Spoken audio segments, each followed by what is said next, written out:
USA Global TV and Radio proudly presents The Corner Bookstore, hosted by Red O'Laughlin.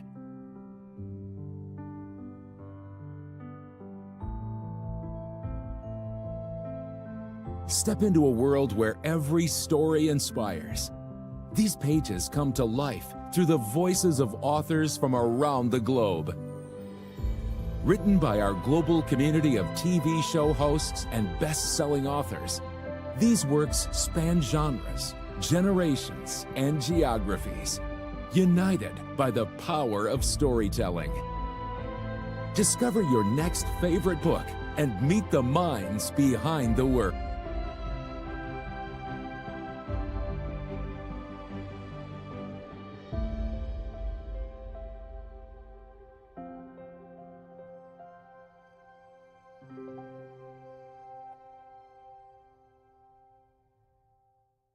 Thursdays, only on USA Global TV and Radio.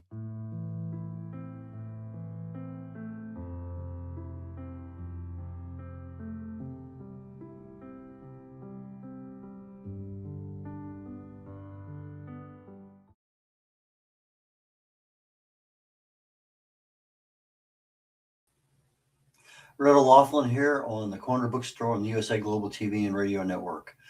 Welcome. Today is the first show of three back-to-back that I do. And to get started, I noticed that at the beginning of the show all those different books. Well, those are books from people that have been here on our studio and been co-hosts over the time, part of our staff. So it gives you an idea how much we value books, value the author field and everything dealing with that.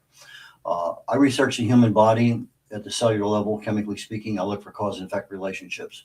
I consider myself a bit of a translator of complexity, especially when it comes to the human body. If you treat a cause, you can generally fix a problem. If you're treating symptoms, that makes it more difficult. I have a new book coming out here very shortly, hopefully June, July, called Aging Sucks, and I'm going to have some webinars that are going to be supplementing that accordingly. But what I do is to provide information that is actionable. Take it to your doctor, talk to him about it. And so that's a little bit about me, but let's get into our guest today. Ben Leman, very well known here in Texas, fourth generation Texan, former Texas judge, former Texas representative, I think 6 years. He is in Grimes County, just a little north of where I'm at down here in the Houston area. And Ben is coming out with a book on Scottish clans back in the 1600s, 1700s. So, Ben, please join me up here on stage. I'd love to chat with you today about that. Well, hello, Red. Good morning, and I'm glad to be here. Thank you for having me on your show. First thing I want to get to, fourth generation Texan. I mean, I ran my boss way back when I was interviewing him. He was a fifth generation Texan, and that was 30 years ago. So I'm sure there must be more, but I'm thinking to myself, okay, wow. My wife was born in Texas. My grandson was born in Texas. My great-grandson was born in Texas, but my daughter was born in California. How did that happen? Well, things happen, you just don't know. I got an invitation to Vietnam and I was on the way there, and, life is life. Yeah. But anyway, when you decided that you wanted to write a book, your background in Texas, history, business, ranching, I mean, very well developed, very broad background. Why Scottish clans? Yeah, well, it started off with my family history. My ancestors, my fifth great grandfather fought and died in the American Revolution. He immigrated from Scotland, actually from Scotland to Ireland, then to America back right before the Revolution. So that's kind of, that little story is initially what got my interest. How do you research something like that? Well, it started off with actually an inspiration from a friend of mine. Basically, I was visiting a friend of mine in 2013 who was on his deathbed, and he was dying of pancreatic cancer. And it was the last time I would visit him. And so I At the end of that meeting, he called me or in that discussion, he called my name, and I walked back to his bed. He was unconscious, and then he kind of came to. And he told me, Ben, between the tines, and he was real alert and sat up, and I said, what? Between the tines? What do you mean, John? And he said, between the tines, that's what you're going to call your first book. And I mean, that was a short summary of the conversation right there. But from that point on is when I started digging deep on trying to figure out. I committed to then I would write a book, but didn't know what it was going to be. But that's where I started doing my research, and I wanted to do something important, something that was meaningful, that would reach a lot of people and connect with a lot of individuals, not just even in the United States, but around the world. And I believe the story does that. Okay, from your background in a variety of things, obviously you have a writing habit of sorts. When did you start writing in general? And then you'd say, okay, fine, this is something I'm really talented at. Well, you'd be surprised. My writing was very limited prior to this novel. I mainly did business writing, did a lot of it, but it was mainly focused on business. And it was in 2013, of course, when that story I just told you occurred. And all along, I was trying to figure out this story. But what I really did to hone in my writing skills is this is my second novel that I wrote. The first novel I wrote, I never intended to publish. It was just a mental exercise and just to kind of figure out my process for writing, to try to hone it in and understand what my talents or my lack of talents with respect to writing and improve on those weaknesses before I set off to write this big book that I just wrote. So you wrote a book and it's sitting there idle somewhere, may or may not ever get published, not important right now, but it may come back down the road. Okay, is the book that we're talking about now one that will be followed on by other books in a series, and we're going to take this thing up to the 2000s, or what is your kind of long-range plan for this one? Yeah, so the long-range plan, the first answer is yes, this is part of a trilogy. The trilogy's called Forged in Blood. And this book is book one, Between the Tines, that it comes out April 28th. And so it is a part of a small, a series of 3 books there, a trilogy. But the long range plan is the underlying concern or the underlying theme of this book, which unites a lot of people from various countries. This is not just a historical lesson about Scotland. It's really about what was going on in people's lives in various countries, because here in America, as you know, we all have ancestors, and the vast majority of our ancestors were from the old world, somewhere other than Native America. Obviously, Native Americans are the exception to that. But this story answers that fundamental question, no matter what country your ancestors were from. And that question is, what was going on that was so difficult or such a struggle that these individuals were willing to leave their homeland, everybody they knew, and start over in this new world, in the colonies at a time when it was very difficult to exist. I mean, food, water, infrastructure, shelter. I mean, there was very little there. And so that's a big leap. And in today's world, it might be equivalent to, starting a colony on the moon or something like that. It's a pretty big leap for us. So I think it's a fascinating topic. And my long range vision is to take this Scottish trilogy this trilogy based in Scotland and replicate it from various countries during the same time period, in hopes that it's a uniting factor, a uniting mechanism for people in our country, but not just in America, but around the world, because I think this story does unite the old world with the new world. A lot of things have changed in a few hundred years, particularly with language. Are you trying to keep a fair amount of the old Gaelic kind of language in the book, or is this pretty much modernized? Well, it's pretty much modernized. I went back and forth on that. It was I considered that question heavily, and also read other novels, other books, to better be able to better make that decision to answer that question. And what I determined was I did not enjoy the novels that were heavy on the Gaelic language. They made it very difficult to understand and follow along when you tried to understand the deeper meaning of what the author is trying to tell you. That's what it made it difficult for me to really follow easily. So it made it a little challenging. So I went the other route. I made it modernized and used words here and there that sprinkled in to make the reader understand where they are and feel like they're part of the Scottish culture there. But I went with the modern route. It's interesting because just a couple hundred years ago, you mentioned the Civil War, the Revolutionary War, I believe it was. Back then, a lot of our English was somewhat still dominated a bit by German. I remember reading some books not that long ago, and I said, okay, fine. I know in German, I was stationed there toward the end of the 90s, and the German language capitalizes their nouns. Well, back in the United States, when we were writing the Constitution, a lot of our nouns were capitalized. And one of the German characters is a double S, but it's a single character. And that was also one of those things that was common in our language.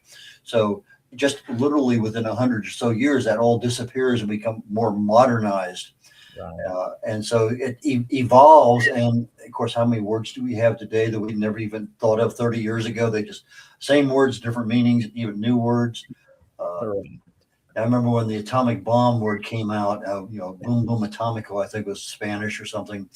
And it's interesting how a lot of those things change. And I can just imagine delving into some of those. Okay, what in the world is that? Right. And whether you're talking about food or clothing or armor or weaponry or whatever it may happen to be.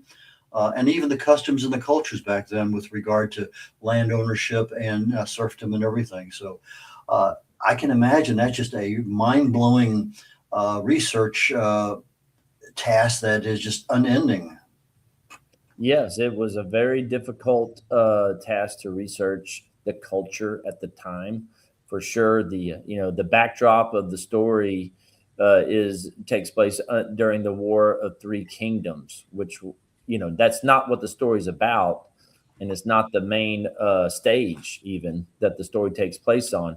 But it is the backdrop. And so understanding the complexities that went into the culture that understanding the complexities of the war with Three Kingdoms that affected the culture and the motivations for the historical events that occurred was very difficult. It began with understanding the War of Three Kingdoms, which was difficult at first to understand. It really was. You had to really dig down deep and understand how did that work. So, yes, it was quite a big project to do the historical research on. Some of the people we've had on here in the past have had a little caricature or image of one of their characters, so that when they're in that mode of talking to that person, they can look at that picture, that image, and get a feeling. And so you kind of change back and forth. Did you have any difficulty at all mindsets for the characters as you're having conversations? I did initially. So my process that I went through to write this novel, I wrote my first draft, and this is a full-length novel. It's 140,000 words, so it's pretty heavy lift. It's a complex story, and throughout my research and as I started to piece together the motivations and implement the themes that I wanted the readers to take away from the novel, the main questions that I wanted them to ask themselves, as I started to implement those, I realized the characters I started off with weren't a fit for the story. And so I had to rewrite it, and I had to completely change the characters' personalities. And as you know, as an author, when you go back and you try to change something that complex to that degree, that's a heavy lift. And I rewrote it not once but twice. And so my characters that I ended up with are very different than I started off with. And so and it was all in my attempt to get that dialogue that you're talking about right, to match the personalities with the seriousness of the underlying themes and the content of the story, but at the same time making it very entertaining to keep people engaged and interested. Okay, so they didn't have a whole lot of electricity back there and other what we consider comforts of life. And so you're in an area where you have a candle, you have other things, you have open windows, you have very bitter winters. I mean, these are all things that are there as part of not only the character development, but the plot development, the time level, the location. All of those things have to intertwine and yield, as you say, something that the reader can absorb and learn from. So as you're putting yourself back, almost 400 plus years, how do you view? I mean, obviously you can read from other books, but how do you actually put yourself in a location in Scotland or some other country and say, okay, this is what I see, this is what I feel? That's kind of a hard thing, I think, for most of us authors to actually put the words into that feeling. Right. Well, one thing I did when I, really got interested in this story and started to do my research, I traveled to Scotland. I went there. I've been there 3 times, and I traveled the Cowal Peninsula, Southwest Scotland, where all these historical events that are in my novel took place. And so all the battles are real. They all happened. I visited the except for one, I apologize, the very first one, but it was consistent with battles of the time. But the locations are all actual places. I visited many of these locations. I went to the multiple castles that take place or that are in my main play a major part in my novel. And I looked at their views. I walked around their castle grounds. I got a feel for the landscape all over Southwest Scotland, and really feel like I connected with, what did they see when they woke up? What when they looked out at the fjords of Scotland, what were they sensing? And so I tried to put myself in their shoes and take that home with me and incorporate it in my novel. That's above and beyond. Absolutely. No doubt about that. I know some things are very subtle. It's like, you open the door and you smell something. And that's a big deal, because you open the door the next day and it may be gone, it may not be gone, may be there. And so there's just those little things that kind of creep in and out, especially when you're doing a lot of traveling. We're going to have a break here in about 2 minutes. So let me go ahead and get first into, how long did it actually take you to write the book? It took me a full year to write or complete my first final draft. I rewrote it, that's including the write and rewrite twice. So 1 full year there. And that's with a lot of, I was rolling up my sleeves and getting after it. That doesn't include some of the research, obviously, prior to that, but that is from when I started with my first word, writing the novel, to the final end of the project. How many editors did you employ? 3. I had, 3 official that were paid, many that were not paid. I had a developmental editor, I had a copy editor, and line editor. I had those 3 are the major roles that were played, but then I also had people that were just very talented, that kind of connected well with the story. They were talented from an editor perspective, and some of them became test readers, and so they really helped me with the finer details of honing in my story, or the character development, things like that. It's interesting. Almost every author I have come on talk about their developmental editors improve their writing skills significantly, because of all the things that they didn't see when they were writing, but all of a sudden became so apparent that needed attention. And so that was a major improvement in their writing ability, was being able to really and truly work with the developmental editor. Yeah, I think that, but probably the most important ingredient is just being honest with yourself, in my opinion, because I think it's easy to say, well, I created this and I think it's wonderful. But you don't understand what I'm trying to get across. Those kinds of thoughts go through your mind, but the ability to step outside of yourself and look back at your story of what you created and read it as an objective reader, not as the author, and then have that conversation with a developmental editor and say, you know what, man, I missed it. I have to really try again. Ben, we're going to take a short break here. We'll be right back after commercial break. So stand by. All right. Markets shift overnight. Technology rewrites industries. Leadership decides who survives and who scales. Real stories, real people, real business. Welcome to the Business Show on USA Global TV and Radio, reaching audiences in more than 60 countries and home of the YouTube Silver Creator Award for surpassing 100,000 subscribers. This is not theory. This is not recycled commentary. This is business in motion. Founders, CEOs, investors, strategists, operators, the people building companies, moving capital, driving innovation. We go beyond headlines into decisions, beyond noise into strategy, beyond trends into execution, growth, disruption, artificial intelligence, global markets, leadership under pressure. Hosted by Dr. Jacqueline Kerbeck and Al Sini, The Business Show delivers direct, unfiltered conversations with the leaders shaping the future of enterprise. If you're launching, scaling, investing, or redefining your next move, this is your front row seat. No spin, no scripts, no surface talk. Real stories, real people, real business. This is clarity in motion.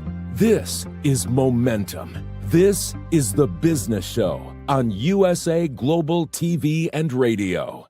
Executive producer Dr. Jacqueline Kerbeck. Original music score Yefe Tang. Videography and production Paul Garcia. All rights reserved. This video and its contents are the exclusive property of USA Global TV and Radio. Unauthorized use, duplication, or redistribution in any form are strictly prohibited.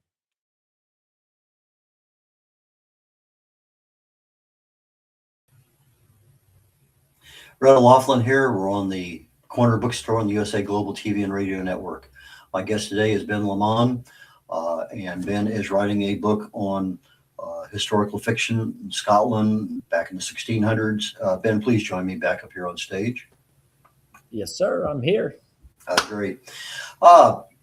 Let's see if we can pull up a copy of, maybe we get our production engineer pull up a copy from your website of your book cover. Let's talk about that just very briefly, if it's possible. Do you have a copy of your book next to you? I have it in my head. Okay, there we go. I figured that this would probably be the easiest. Okay, tell us a little bit about the book cover.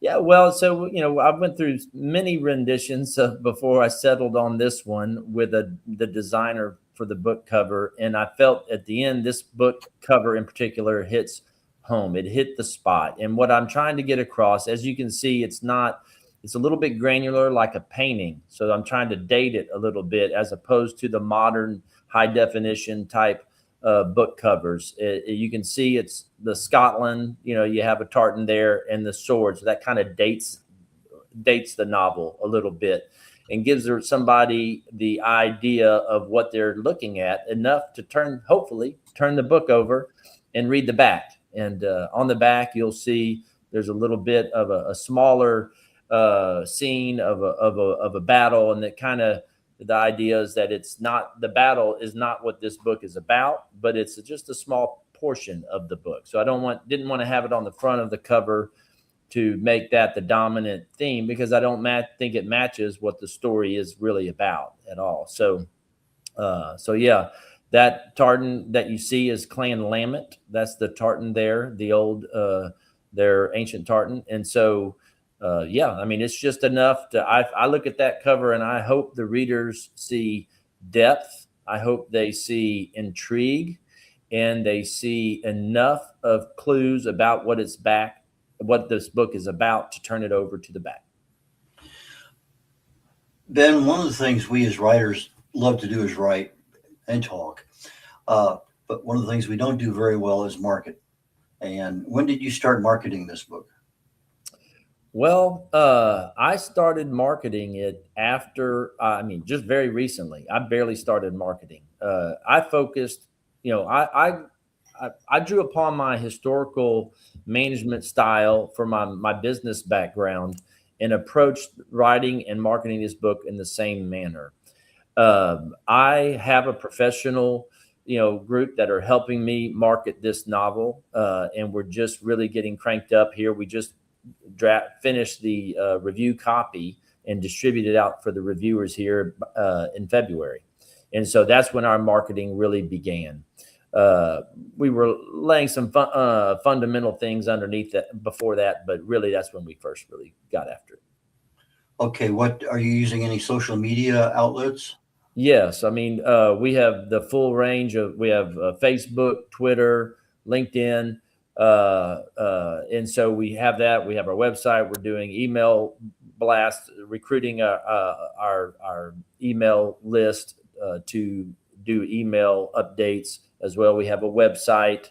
I started doing interviews, being willing to do interviews after I completed that review copy. So now that I can, and now that's what I'm doing. I'm focusing on the marketing side of the book. It's ready to be marketed, and I'm going to push it pretty hard and see where it goes. Did you use much AI at all in any of your book development? No, there's absolutely no AI in any of the book. The entire story, there's no AI. None of my editors used AI. I did not use any AI for drafting the book or anything like that. So not even to try to get ideas on drafting the book. I did all my own research and developed that story from the old-fashioned way. Are you doing any videos? When you say videos, you talking about for marketing, or what are we talking about? Yes. Yeah, 30-second, 1-minute videos for your book. Yeah. Yes, we're going to do some of that. We're going to do a blog, and it's going to be on. What we're going to focus, among many things. One of the main focuses of our blog and podcast is going to be to put to focus on the differences between actual history, or what was available to learn about history, and then what was stated in the story, and understand what's history, what's not. There's lots of significant events there, and I think my readers so far have been very interested in that subject, was what was actually historical versus the story. I think Steve Barry is one who does that at the end of his books. He talks about which events actually happened and which ones he created. And I find that as a reader to be very beneficial, that, okay, this thing really happened and that was the real people there, or he created it from scratch. So that I'm going to give you kudos for, because that's nice to know information that really bonds you with your readers a lot. Yeah, I think so. I think it gives your readers a flavor for your integrity of your story. The goal there is to be honest with your readers, right? And not keep them guessing. You don't want people misunderstanding actual history, but there's a big component of actual history that's very difficult to figure out, and that is the motivators for history. We understand documentation with respect to actual historical events, and that exists, and through research you can find a lot of that. But what you can't find much on is why people did what they did. And through piecing together little historical events, they were at A, and then they went to B and C, and you can kind of start piecing together some theories on motivations. And that's a topic that I think really grabs people's interest that really are engaged in this type of novel. And it's interesting. Many people say that history is written by the winners, that whatever happened to the losers is lost forever. But that's not always the case, but it seems to be a predominant one. AI, I mentioned earlier, is something as simple as a spell checker. It's a tool. You can use it any way, shape, or form. I do a lot of research. I do a lot of deep dives into the human body using AI. But I also found that within literally 3, 4, 5 minutes, I can create a 60-second video talking about some aspect of my book that a year ago I wouldn't even have thought possible. And so that AI tool may not necessarily be something that you're using to write your book today, but it might actually be a very valuable tool as part of your marketing campaign, because there's just so many of these little, literally you give it here's a 35-second summary of your book, and boom, the AI goes and finds all these images, and voila, you have something that's there, and you can put it out anywhere. So just something to give some thought to. Yeah, and to be clear, I'm not opposed to AI with respect to marketing. That's just business, right? That's the business side, marketing it. That is a tool, just like you mentioned. It's the creation of the story where I did not use any AI, but certainly intend to use AI moving forward on the marketing. That's going to have to happen in today's world, to compete to begin with. But I totally agree. But I do want to. You mentioned something about the history, gets written by the winners.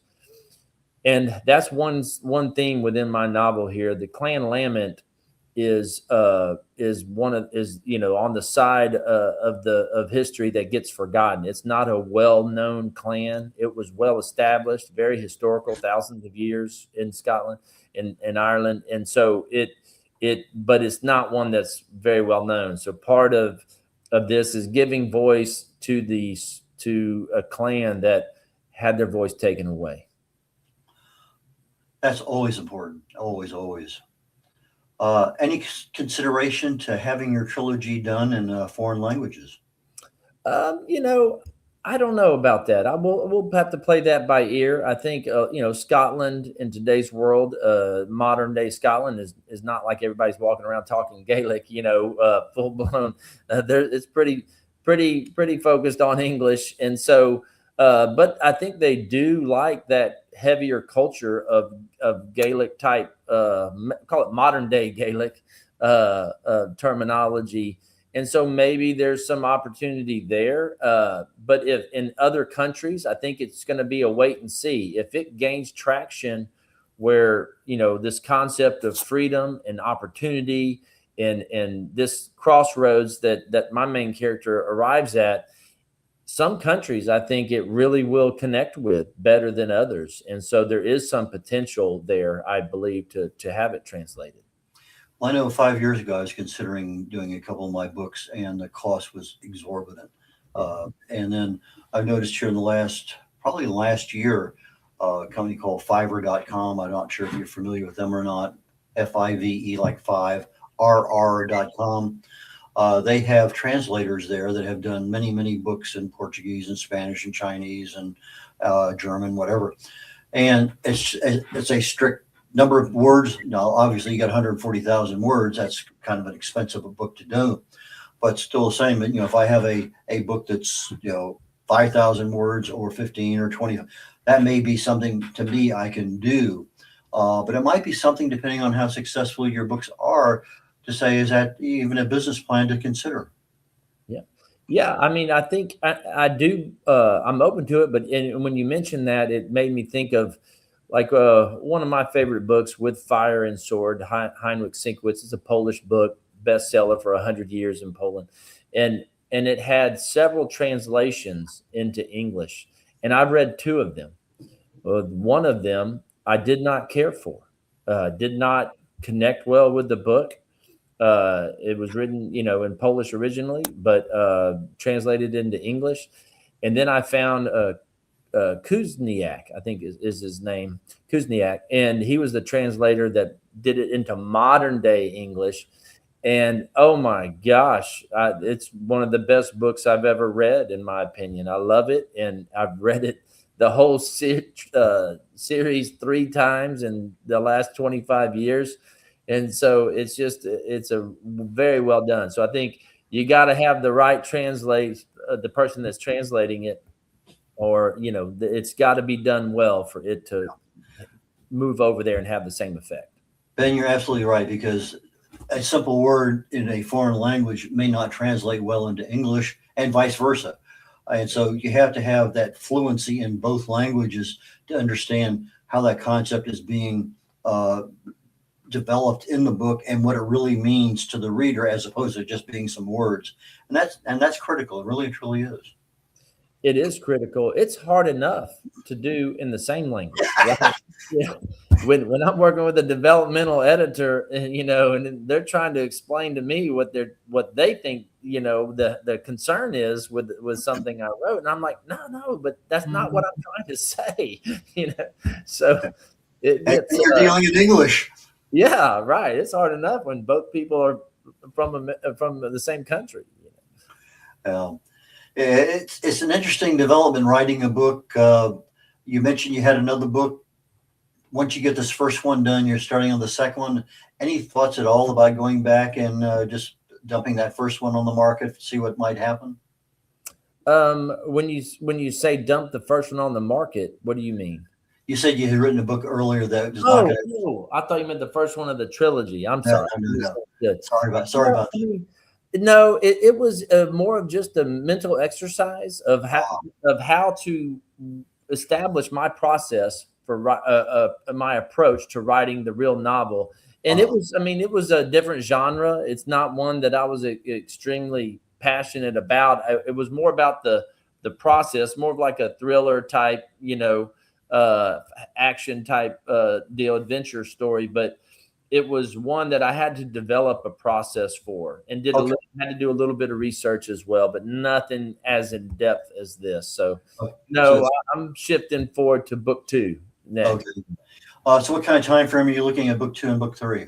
Well, I've started book 2. I've written a couple of the first chapters just while it's real fresh on my mind, the end of book 1 and the beginning of book 2. And I really wanted to connect those two while everything is real fresh. But I've began my research, and the research takes a long time. It does take a while. And this book 2 is just as complex, and it's a lot going on in it. I'm excited to write it. But I need to develop the skeleton and identify the dots in my story, the outline that I need to connect and weave the tale. And then, obviously I need to understand, how the themes that I incorporated into book 1, how am I going to make those flow through book 2 and continue those on, because it's a trilogy. So the beginning is book 1, ends at the end of book 3. So I've got to make sure I get that right as well. And so it's going to take a little bit of time. I'd say 1.5 years, 2 years. It's not going to be a 1-year project, I don't think, at this point, because I'm going to be focused a lot on marketing book 1 as well. How do people get in touch with you? How do they buy your books? And when is your book going to be released? So get in touch with me. The point of contact is benlemanauthor.com, BenLeman, author.com. From there, you can get in contact. You can get in contact with me in whichever means makes most sense to you. Social media links are all on there, and as well as our email registration process there. You can click on the link there to pre-order the book, available on Amazon. It'll be available. It is available right now digitally, but through my website, Kindle. But it is also going to be available on paperback to pre-order, and then of course we're going to have an audio book as well once we release it on April 28th. April 28th of this year is the release date. Ben, thank you so very much for your time today. I really enjoyed our conversation. I look forward to our next one. Yes, sir. Likewise. I appreciate it very much. I enjoyed it. It was great. Thank you for your time and interest in my novel. I appreciate that. Well, and again, a 4th-generation Texan, Ben Leman. Red O'Laughlin here. We're getting ready to conclude our show today on the Corner Bookstore. I'm going to go ahead and give myself a plug here toward the end. I primarily write on longevity, age-related issues, aging in general. But my next book coming out is going to delve into the hallmarks of aging, pathways of disease, the hallmarks of health. And it's called Aging Sucks. And it's going to get into what really and truly helps you not age, in other words, decelerate that process, keep you healthy, vital, and just ready to go until you're retired and just enjoying life in general. So Brett O'Laughlin here, concluding the corner bookstore today. I'll be on the Wise Ones here in about 21 minutes on the USA Global TV and Radio Network. Take care, y'all. Bye now. Is it true? Is it kind? Is it necessary? In a world quick to judge, one book dares to reveal the hidden cost of silence. Discover holy but harmful, The Silent Sin of Judgment, How Hidden Judgments Destroy Relationships and Damage Lives by Dr. Jacqueline Kerbeck. The Amazon #1 bestseller that's transforming the way we understand ourselves and the way we see others. Pick up the companion workbook to uncover your own hidden judgments and learn how to break free from them. Available now on Amazon and at fine bookstores worldwide. USA Global TV and Radio proudly presents Tracy Cram Perkins, a dementia caregiving survivor teaching how to balance care with peace of mind. #1 resource for dementia caregivers. It's the book Dementia Home Care: How to Prepare Before, During, and After. Over 17,000 copies sold of this must-have guide. And now a testimonial from Tracy Smith. If I was to describe this book to someone who was going through a similar situation, I would underscore how important it is to have some sort of a tool or a guidebook to help you through certain stages. And there's so many, it's such an unknown topic to the average person. And to have this as a reference is essential. It's going to help you get through it personally, as well as help your loved one manage. To learn more, go to TracyCramPerkins.com. Tracy Cram Perkins is an award-winning author. She's also the host of Dementia Home Care television show. Watch it here on USA Global TV and Radio. Thank you, viewers and listeners of USA Global TV and Radio, for joining us today. We're honoured to have your time and attention as part of our global community. At USA Global TV and Radio, we believe in the power of authentic conversations, meaningful connections, and creating a world of possibilities together. Want to be part of something bigger? Join our team of elevated listeners at usaglobaltv.com, a space where your voice matters and your ability to listen transforms relationships. Stay connected with us across all our platforms for thought-provoking discussions, expert insights, and empowering stories. Subscribe to our channels at youtube.com/c/USA Global TV. Follow us on social media and explore the endless opportunities we're creating for growth, learning, and inspiration. Together, we're not just broadcasting, we're building bridges and changing lives one conversation at a time. For inquiries, contact us at info@usaglobaltv.com. Produced by Executive Producer and Director Dr. Jacqueline Kerbeck. Voiceover by Mike Porter. Creative direction by Paul Garcia. All rights reserved. Visit usaglobaltv.com to view our full terms and conditions.